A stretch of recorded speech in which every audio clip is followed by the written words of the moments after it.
Hey everyone, and welcome back to another Jazzy Wicks candle review. Today I am reviewing another Rae Dunn cross with DW Home candle for you. So you can see here I've got pumpkin spice. It's actually, if we look at the bottom of this, it's actually called pumpkin allspice. And you can see there it's got the crossover. It's actually called magenta, but it is a Rae Dunn candle, which you can see there. So this was $16.99. And we can see under here, this is 13.2 ounces. And my main reason for getting this, because I know I like pumpkin spice scents, but I just really loved the jar. I love the cute little pumpkin lid that goes on top of it. And I just thought this would look, again, a little bit like the Cauldron Rae Dunn candle that I already reviewed, the DW Home. I felt like it was a little bit like that, where I've got an accessory and a candle. So I'm going to obviously put, once I've finished burning both of them, I'll put them both next to each other as like a little accessory for Halloween as well. So it doesn't look like I've burnt much of this, but I feel like I've been burning it for a while. It was quite filled to the top. You can see the wick, it's just a single wick. It's mushroomed a little bit, but there's no soot in there and it's burning nice and evenly. So some of the notes for this, I can't find this exact candle, but some of the notes for a generic pumpkin spice sort of scent, we're normally looking at cinnamon with sort of maybe like a vanilla scent, something buttercreamy, nutmeg, maybe some clove in there as well. This candle, approximately for the weight of it, is going to burn for maybe around 50 hours. So for the price, I'm quite happy with that. Normally this would probably be quite a bit dearer if you bought it from a normal store, but obviously TK Maxx and Homesense do their prices a little bit cheaper. So I'm really happy with this.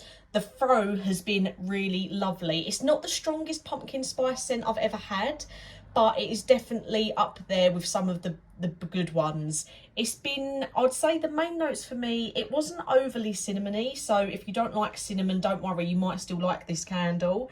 I'd say it was more like the sort of the clove, the nutmeg, the pumpkin, and maybe a little bit of like a vanilla-y buttercream did come through, but mainly for me, the main things were clove, nutmeg and pumpkin, which is what you want really from a nice pumpkin spice scent. Really nice. I'd say a throw rating of, I'd probably still give it an 8 out of 10, but I definitely think it's one of those ones that needs to be burnt in a smaller room. I think the scent might get lost if you was burning it in quite a large open spaced room or an open plan room. So I really enjoyed it, but I just think it needs to be kept in a smaller room to really appreciate it.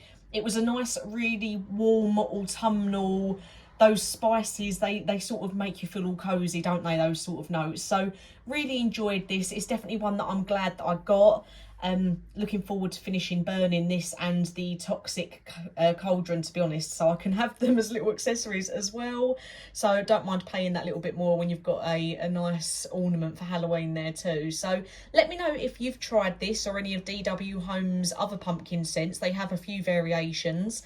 I might try and get a few more before they all start turning into Christmas scents, see if I can get any others. But this will probably be, unless I see any really cool jars, I don't think I'll get any more Rae Dunn Halloween ones. Obviously it's still DW Home, but the Rae Dunn crossover. Might just get some more DW plain candles, like the pumpkin spice ones, just DW, no crossover ones, but see if I can get to TK Maxx or Homesense again before they suddenly rush out all the Halloween bits and start getting Christmas in. So yeah, really enjoyed this. Nice warm spices, a little bit of the pumpkin in there with a bit of like a creaminess to it. Really nice, 8 out of 10, but if you do get it, just burn it in a smaller room. So as always, thank you for watching, and I'll get a new review out for you soon.